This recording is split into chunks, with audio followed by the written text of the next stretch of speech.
Hello! First of all, the main reason why I am making a video for casuals is because unfortunately there are not a lot of videos in YouTube catering towards casual users.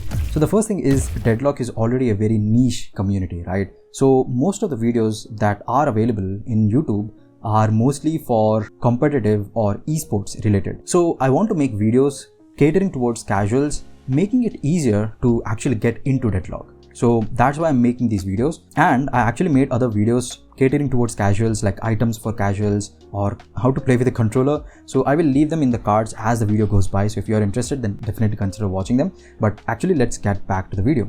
The first thing is I'm going to talk heroes that are aim friendly, that have easier kit, so it should not be complicated, and on top of that it has to be adaptable. So most of the time you cannot build a hero in one linear way. What happens is your opponents can buy a strong item which mostly will hinder you. For example, Dynamo is very strong, right? Like he has the best ultimate in the game, but your opponents can just buy a silence item and they can prevent you from using your ultimate. So at that point you have to build up against them. So you have to be adaptable as well. So considering all these three, it has to be aim friendly, it has to be, the entire kit has to be easy, and the hero has to be adaptable. So considering all these three, I'm going to consider the list, and there are of course honorable mentions as well. And another thing that I will mention is this is not a meta, like I'm not considering meta at all. So since this is considered for casuals, I don't think people should care about meta at all. So let's actually start with the honorable mentions. So first honorable mention is Abrams. His aim is very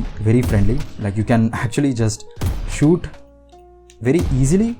So his first option regarding aim friendly is already ticked. Okay, how the hell am I missing this? What? Okay, bro, what? Okay, so it is kind of, okay, maybe because the spread is too much, right? Yeah, I can understand that, but okay. So his aim is very friendly, right? But his fire rate is very slow. The thing is, all shotgun heroes have very low fire rate, so you cannot do anything against that.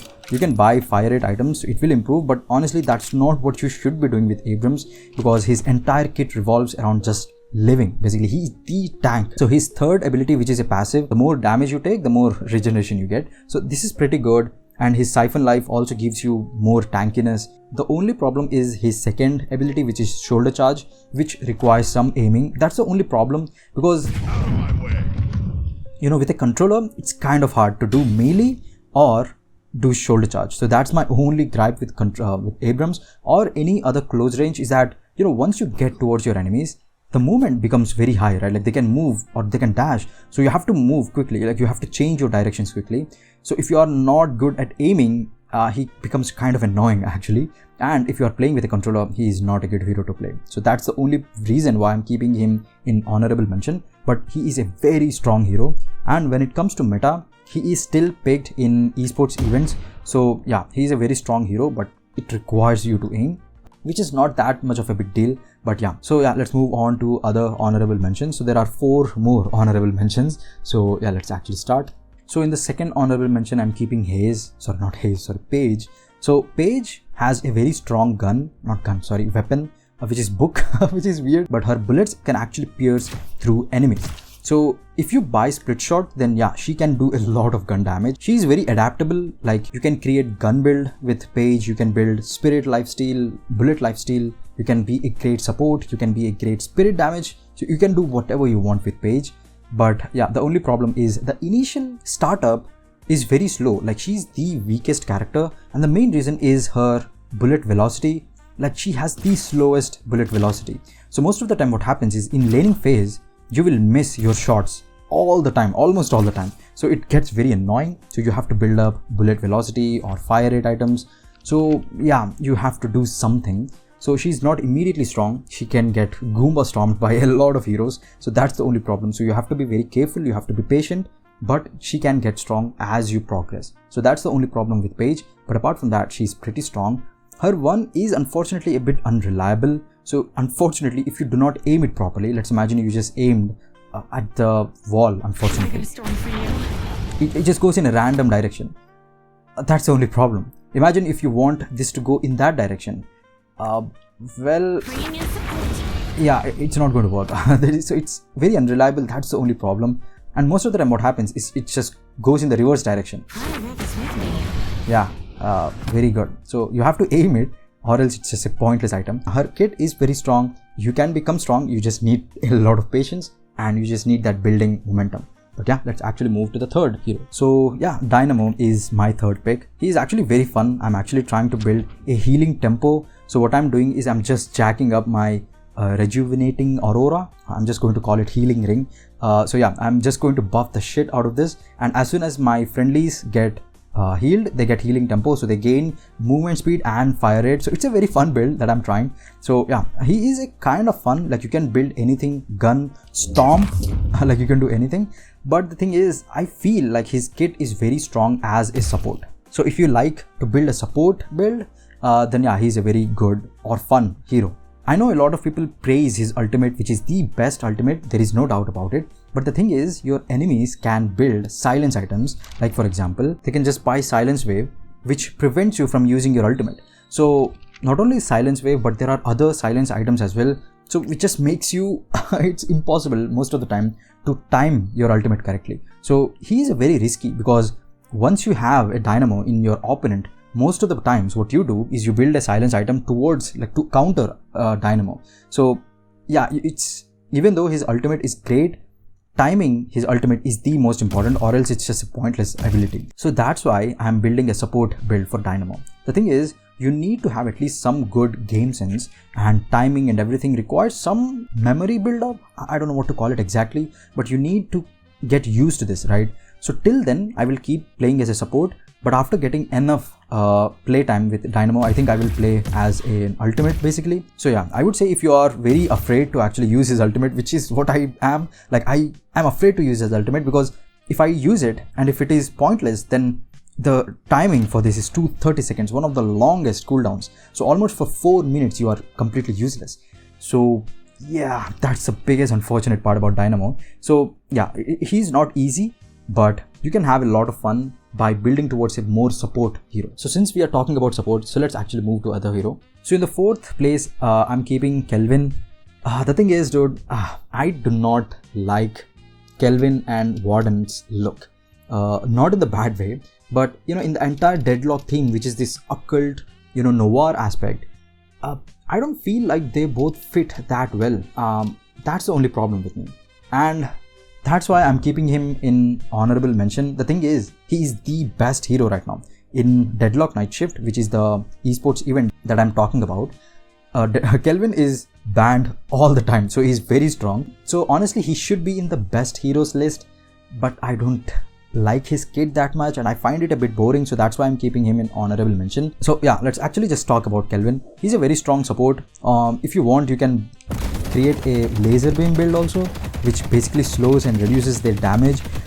It gets very annoying to play against Kelvin, that is for sure. But I don't know, for me, I felt like his kit is kind of boring. So I'm not going to take a long time explaining his kit.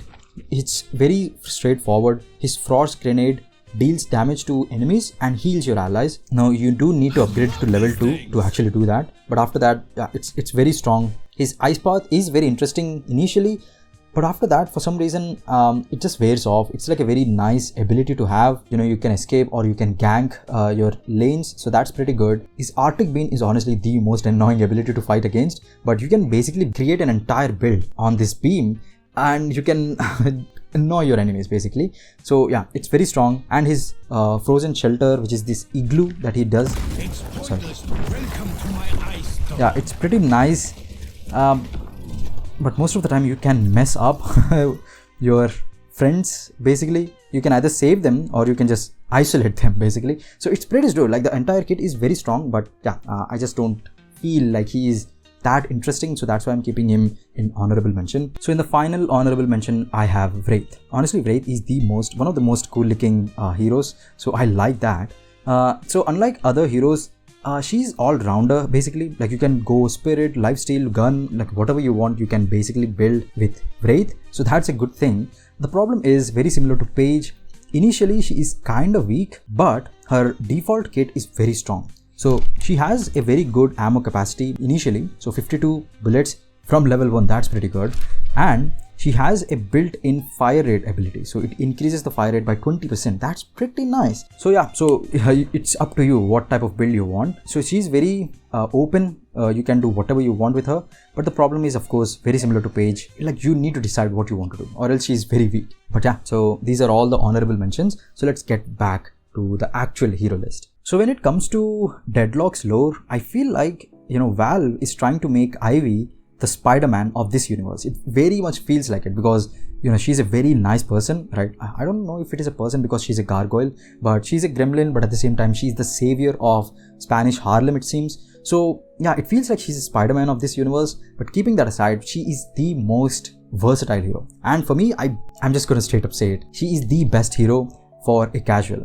You can build anything with Ivy. You can be a gun build, support, lifesteal, spirit, like name what you want, Ivy can do it. So she feels like jack of all trades and master of almost all, and it just doesn't make sense how good she is. The default weapon she has, it's 33 ammos. It's not a lot, yes, but the fire rate, like goddamn, the fire rate is insane. So build more, like if you add more fire rate items, she becomes a laser beam. So that's pretty nice. Her Kudzu bomb is pretty nice by default, but if you buy, you know, ability range items, it becomes even more annoying. That's great. And again, you can combine this with spirit lifesteal and you are almost immortal most of the time.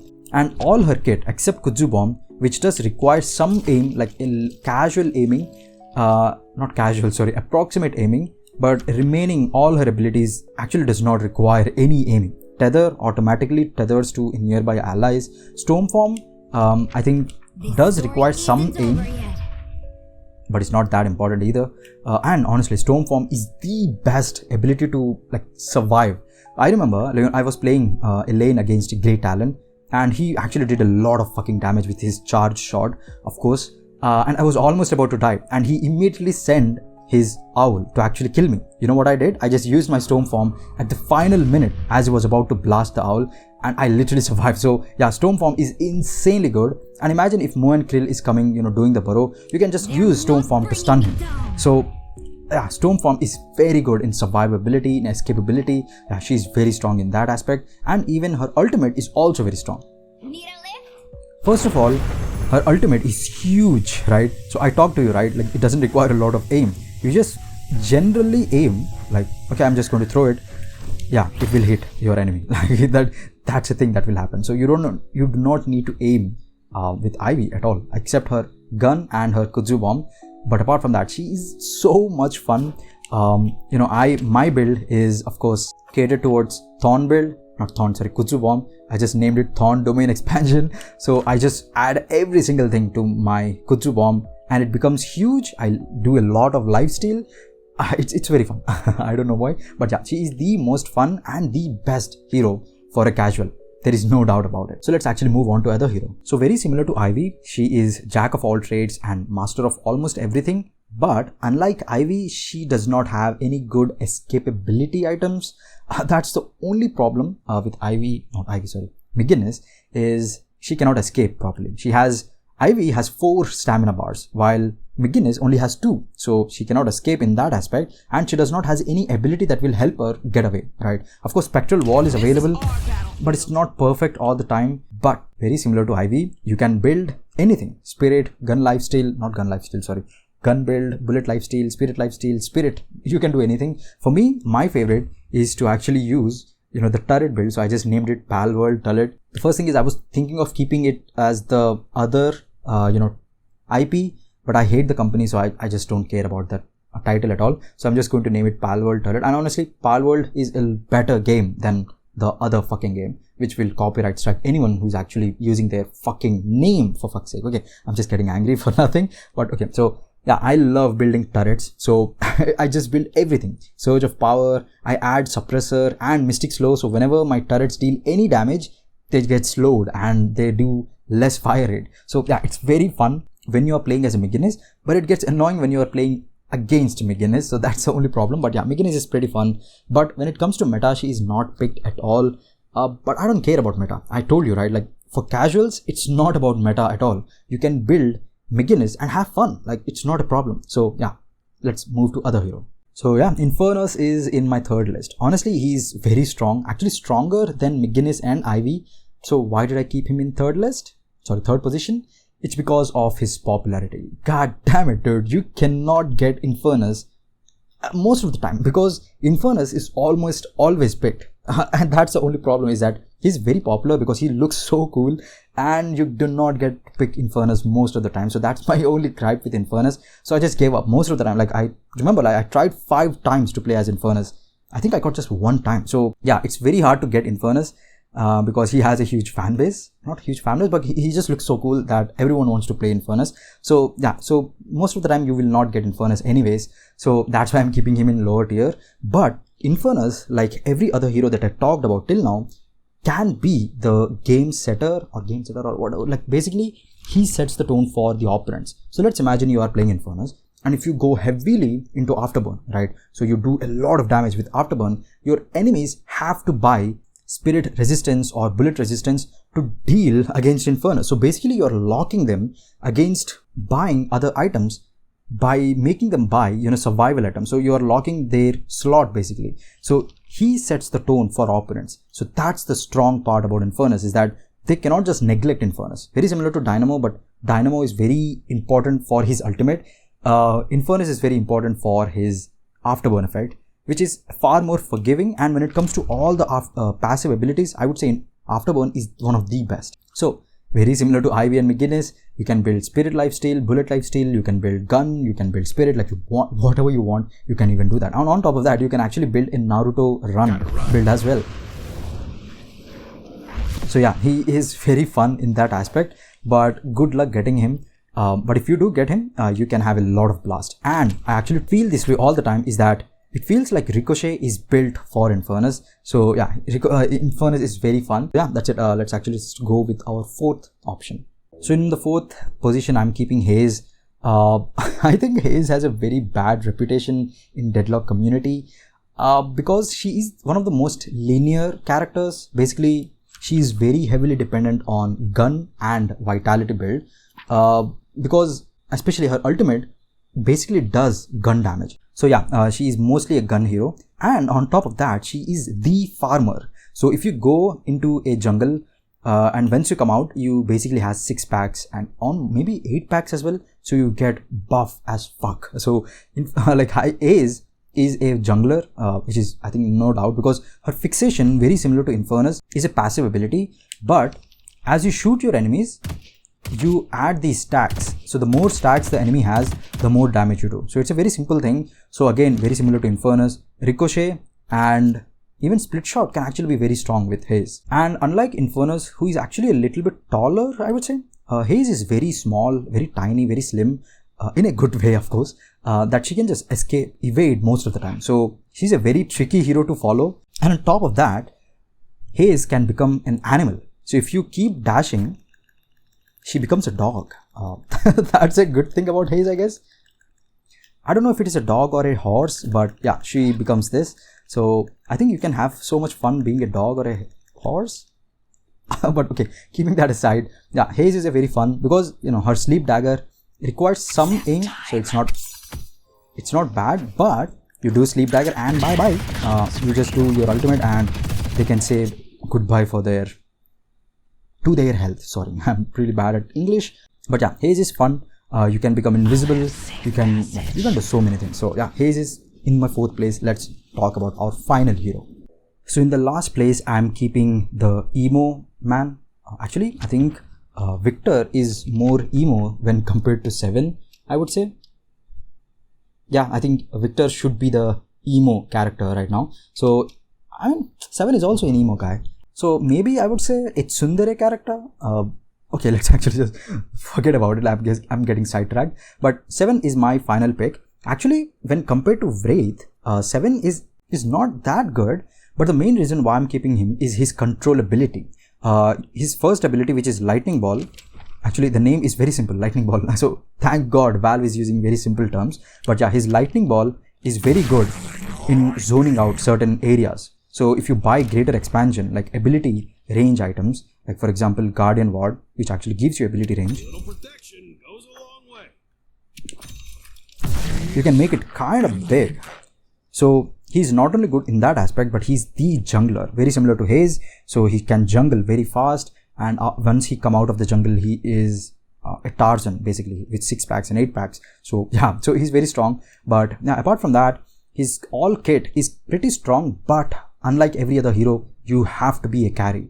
The thing is, his ultimate is very strong, right? Like his lightning cloud, what is it called? Storm cloud. Well, again, very simple. But yeah, even though it does a lot of damage, it lasts for a long time, it gets very easily countered by knockdown. Even Ivy's storm form can actually stop your ultimate. So he is that pathetic. So what you have to do is you have to buy unstoppable. So to get unstoppable, which you need to spend what? Yeah, 6,400. Yeah, so you have to basically build up. What you can do is you can jungle so much that you are just above your enemies, right? So what you have to do most of the time is you have to jungle a lot. So you have to basically outperform your enemies in terms of souls, and then you can just stomp them basically. So that's the only risk with 7. But when compared to every other hero, dude, his animations are the most slick. Like, look at this. Like, damn, dude, like this guy looks so cool. Like a parkour kind of guy. Yeah, he looks so cool when he's doing all of this. So yeah, that's the entire list. I hope you enjoyed the entire hero roster that I talked about. If you have any hero that I might have missed, then tell me about it. There is a reason why I did not select a lot of heroes. The main reason why I did not select Victor specifically, even though he, in the community right now, Victor also has a bad name. Bad in the sense like a very fun meme, but it's not a bad thing. Forget figuring out my purpose in life. I just want to know who my left arm belongs to. Okay, that's a very good dialogue actually, but okay. So yeah, the thing is, his kit is very easy, right? The problem is it's not easy to play him. You know, when you face opponents, they are not bots. They just don't play in one-dimensional way, right? So whenever you're using your 3, they will just run away. So you have to build greater expansion and all of that. So yeah, very similar to Paige, you have to build up. And his 1, initially it's not that good. Not 1, sorry, his healing. What is it called actually? Jumpstart. Okay, so his jumpstart is not that good initially, but it can get very strong, and especially if you completely max it out, it becomes a debuff reducer basically, which is a 3,200 item. So yeah, that's pretty good. So yeah, he's very good. I'm not gonna lie, but it's kind of hard. He's kind of complicated. So that's the only reason why I did not keep Victor. So you have to do the build-up process, which is very similar to Paige and Wraith. And as much as fun it is to actually just go, get close to your enemies and just keep dealing damage, it's kind of risky. They can just silence you. They can just disarm you. It's very risky to actually play Victor. It's not completely hard, but it's not that easy either. So yeah, that's the reason why I did not keep Victor. So if there are other heroes that I did not talk about, then please tell me about it, because I think there are so many heroes right now. Honestly, I'm wondering if Deadlock has too many heroes right now. Like imagine if there are 100 plus heroes. Does this become a scroll wheel? Like do I have to scroll down to select the heroes? That becomes a very interesting thing. So I really hope Deadlock is not going to be like other hero shooters, because I get it, having more heroes is fun. But I think right now the entire roster is already very good. I don't think we need more heroes, at least for the next few months. So we will see what Valve is thinking. But yeah, I think the Deadlock, like the hero roster, is too much as of right now. So it becomes very hard to pinpoint which hero is better for casual. But yeah, I hope you enjoyed this. But either way, I hope you enjoyed this video. If you did, then please consider liking and subscribing. I actually make very similar, casual videos. So if you are a casual player, if you don't want to get overwhelmed by the amount of rules Deadlock has, I would say I'm making so many videos, I'm going to make a lot of videos catering towards casual users. So if you are one of them, then consider subscribing. It would mean a lot to me. And that's it. I hope to see you in my next video. Take care of your health, sleep well, and bye bye.